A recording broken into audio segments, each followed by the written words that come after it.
Fala do advogado Eduardo de Mendonça, que representa o Google, e na tribuna do STF ele se manifestou contra a regulação das redes sociais no Brasil. Segundo Mendonça, o cerceamento à liberdade de expressão sempre começa com bons propósitos.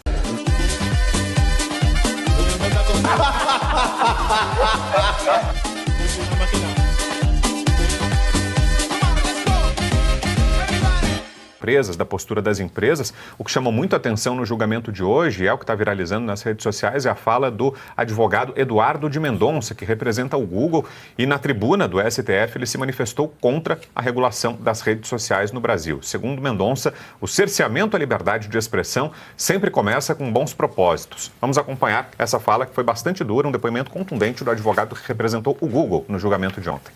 A Google reconhece que a desinformação, os discursos de ódio e outras formas de discurso nocivo são um problema real, na internet e fora dela. Problemas que precedem muito a tecnologia, inclusive. Como Vossas Excelências sabem muito melhor do que eu, essas não são mazelas criadas pela tecnologia. O mundo não vivia num mundo de placidez idílica antes da internet. Na verdade, para ficar só no século XX, temos 2 guerras mundiais, diversos regimes autoritários, totalitários, que manipulavam a informação, controlavam a informação.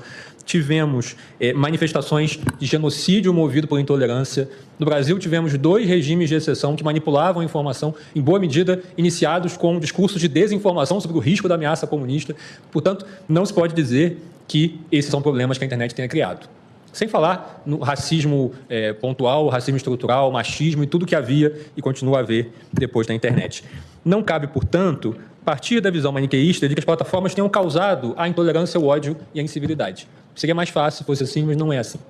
Uma passagem acadêmica muito inspirada, o presidente desse tribunal disse que a censura sempre começa com bons propósitos. Ela sempre começa, não só a censura, o cerceamento da liberdade de expressão sempre começa com bons propósitos. Mas ele invariavelmente degenera. Porque a censura é intrinsecamente aristocrática. Ela parte da premissa de que as pessoas não são capazes de olhar por si, precisam que alguém diga a elas ou esconda delas aquilo que elas não são capazes de assimilar. Se a proteção da democracia exige isso, se a proteção da democracia exigir que se crie todo tipo de incentivo à remoção de conteúdos que são controversos, então talvez no final o que sobre não seja exatamente a democracia liberal como nós a conhecemos. Marcelo Bella, queremos ouvi-lo, Bella. Olha, eu tenho uma frase predileta do ministro Vossa Excelência Barroso, que eu sempre gosto de citar em situações como essa. Eu vou abrir aspas. Você é uma pessoa horrível, uma mistura do mal com o atraso e pitadas de psicopatia. Muito bom. Agora, oi, Nogueira, diga. Eu queria só fazer 2 rápidos comentários. Primeiro é o seguinte, eu sou totalmente contra esse negócio de ficar removendo post. Assim, acho que as pessoas têm que ter liberdade e que elas respondam pelo que elas publicam, né? Agora, eu acho que tem uma coisa a ser aperfeiçoada, que acho que esse deveria ser o debate. Por que uma pessoa consegue criar tantos perfis? Na minha opinião, você deveria atrelar um perfil a um CPF. E como? Provando que o CPF é seu. Então, se eu tenho um CPF, eu, Luiz, só posso criar um perfil no Facebook, um perfil no Instagram, e eu não consigo criar um segundo. Para eu criar um segundo, eu teria que usar o CPF de outra pessoa. E isso é facilmente controlável, porque você consegue hoje, por reconhecimento facial e um documento, você vai dizer se essa pessoa é ou não é que está criando.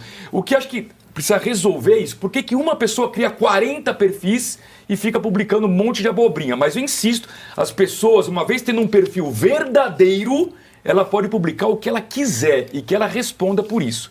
E o outro comentário, e a gente discorda, ela vai falar por quê. O outro comentário é o seguinte, esse tipo de piadinha no plenário do Supremo não dá mais. Vamos lembrar que recentemente o ministro Alexandre de Moraes falou que ele queria comprar um carro vermelho, que por isso ele é comunista, e todo mundo deu risada. Recentemente o ministro Barroso, presidente do Supremo, disse que 170 bilhões de reais, que era a indenização de Mariana, a tragédia de Mariana, dava para ter um bom fim de semana, e todo mundo deu gargalhada, assim. Não é local para piadinhas. Quando que eles vão entender isso? Mas, Gesiane, por favor. Só falar uma coisinha. Primeiro, em relação ao que você disse, a mulher de César não basta ser virtuosa, tem que parecer virtuosa. E no caso dessas autoridades, eles têm que mostrar o decoro, é o que está faltando. Mas, só para falar desse advogado, olha como esse cara foi brilhante. Doutor Eduardo Mendonça. Olha como ele foi brilhante. Primeiro ele falou assim, e naquela época foi usado para a perseguição dos comunistas. Não esqueçam que tem um monte de comunistas aqui, pelo menos se apresentaram como foram. Flávio Dino, pelo menos. Pelo menos se apresenta foi como filiado tal. ao partido. E brincando, ele falou, realmente nós somos comunistas. E o segundo ponto que ele falou, será o fim da democracia liberal. O que ele está falando ali é, ok, se vocês têm um modelo de democracia, que é a democracia socialista ou a democracia popular, na realidade isso é ditadura do proletariado. Ele deixou implícito que o fim da democracia liberal será o fim da democracia como nós conhecemos, que é a defesa da liberdade. E essa liberdade, que foi minada antes, foi minada inclusive para perseguir aqueles que se dizem comunistas. Ele foi ingênuo, porque ele simplesmente foi um esgrimista. E só bateu. E acho que é muito importante também, e já vou chegar aí na história dos CPFs, hein, GG? Quero saber por que você não gostou da ideia dada pelo Nogueira.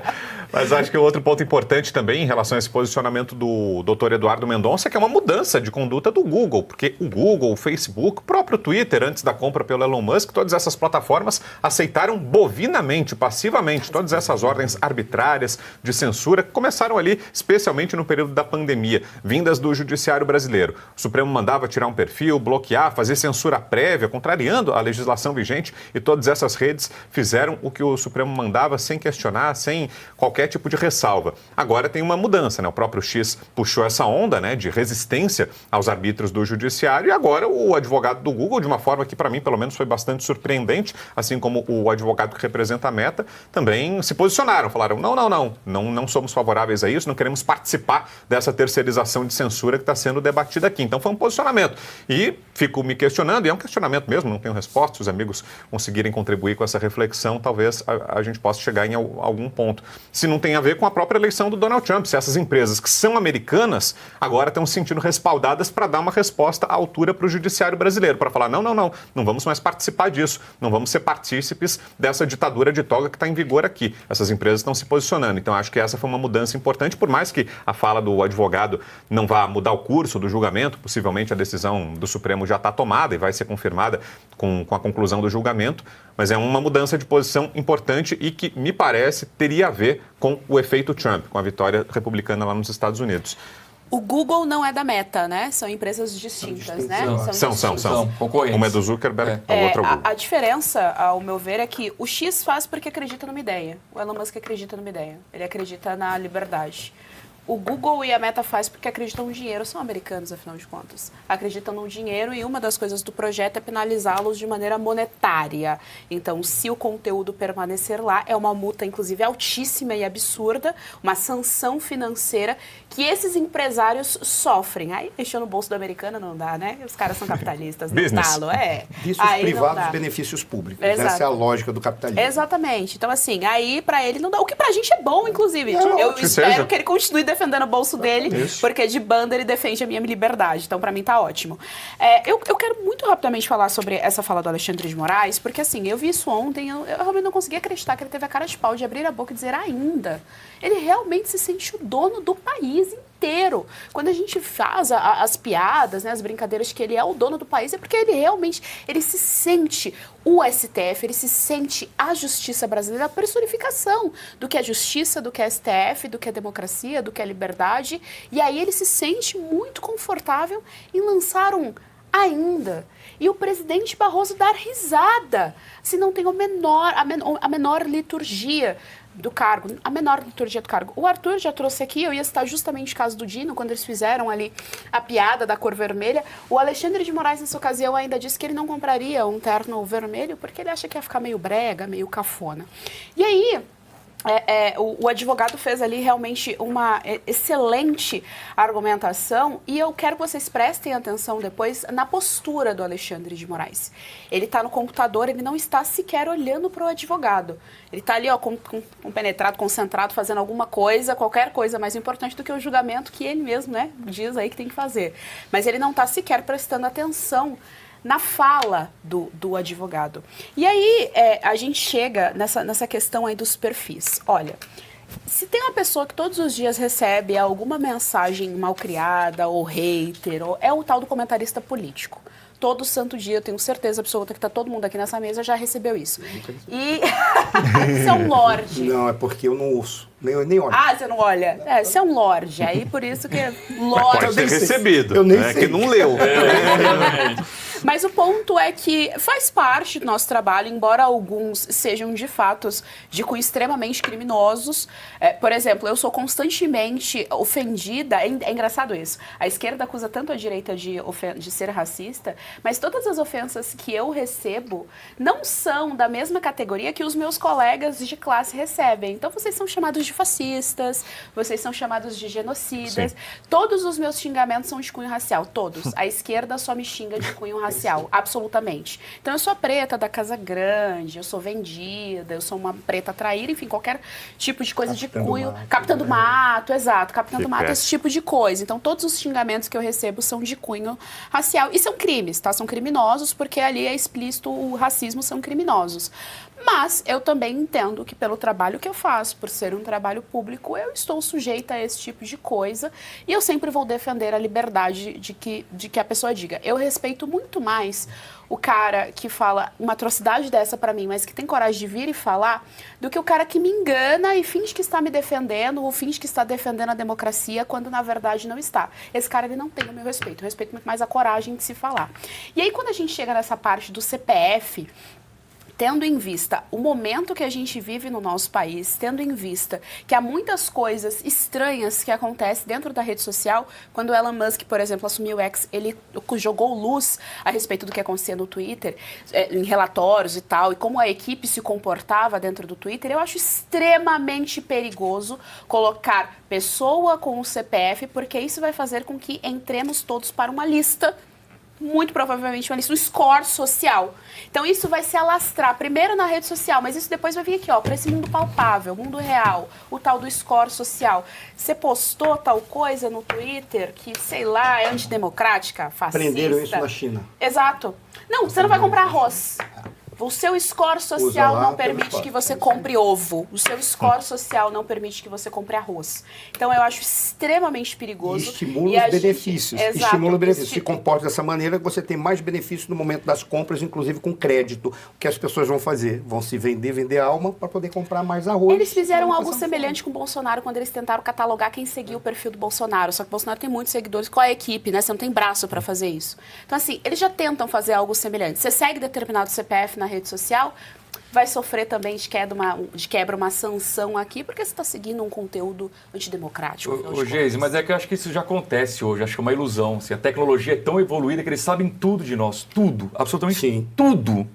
Então você atrelar o nome, a pessoa... Hoje, você vai procurar um emprego, a pessoa que está te contratando já vasculhou sua rede social de ponta a ponta. O que me incomoda é perfil fake. Para mim esse é o ponto. O perfil fake só existe porque alguém criou. E alguém que não tem coragem de falar no próprio nome. E eu defendo que a pessoa fale o que quiser em seu nome. Agora, perfil fake, eu sou contra. Mas todo perfil fake é uma espécie de coragem ou talvez uma proteção? O perfil do Joaquim Teixeira ou o perfil da Jéssica Hoffmann são sátiras. Mas seria a nossa proteção constitucional. Porque a Constituição, por exemplo, o que a gente defende? Você pode falar tudo que você quiser, desde que não seja anônimo. Porque na Constituição a liberdade de expressão está vinculada eu sei, mas no caso, mesmo que seja, por exemplo, pensando estruturalmente como o Arthur está falando, é interessante. O problema é como é que a gente vai enfrentar um indivíduo que vai dizer, que bom que você se apresentou, porque agora eu sei que você é e vou te perseguir. Mas não sabe? Já sabe. Já sabe tudo, sabe tudo, Geise. Sabe, mas você tem um pouquinho mais de proteção ainda. O negócio é que isso vai vir para o mundo real para ser o score social. A gente já passaria por isso, por exemplo. O meu incômodo principal é dar mais poder à mão estatal. Porque um dia pode ser que tenha a mão de um cara que é liberal, libertário, como está agora na Argentina. Mas no outro dia, aqui no Brasil, pode ser que não. O pessoal está até preocupado com o cadastro de pet aí, vocês viram essa, né? Que o Congresso aprovou o cadastro dos animais domésticos, já estão cogitando que o governo vai taxar pets. E não é brincadeira, gente, não é meme e nem é meme. Então é esse estágio de coisas. Então, primeiro C, você curte, que é o preço deste programa. Quanto vale o ingresso para ver este palhaço neste picadeiro bonito? Vale uma curtida. Vale o seu like, o seu joinha, o seu gostei. Então, a sua obrigação é curtir. Se puder, comente, porque quem comenta ajuda no engajamento. Então, primeiro C é curtir, segundo C é comentar, o terceiro C, o que seria muito louvável, seria você compartilhar. Tem um link que é a setinha, uma setinha assim, meia bomba. Sabe aquela, a setinha da pipa do vovô que se esforça? Você vai lá, copia o link, cola no seu Orkut, no seu Facebook, no WhatsApp, no Telegram, manda sinal de fumaça, pombo correio, não é pombo correio do banheiro, é o pombo correio que leva as mensagens, você passa para todo mundo que você gosta, para quem você não gosta, você também passa. Então, ó, curtiu, comentou, compartilhou e se puder, se quiser, se o seu bolso comportar e se seu coração assim permitir, contribua com este programa que vai substituir o Jornal Nacional. Olha que pretensão maravilhosa, hein? Se liga, ô Bonner, nós vamos derrubar o Jornal Nacional. Esta é a meta.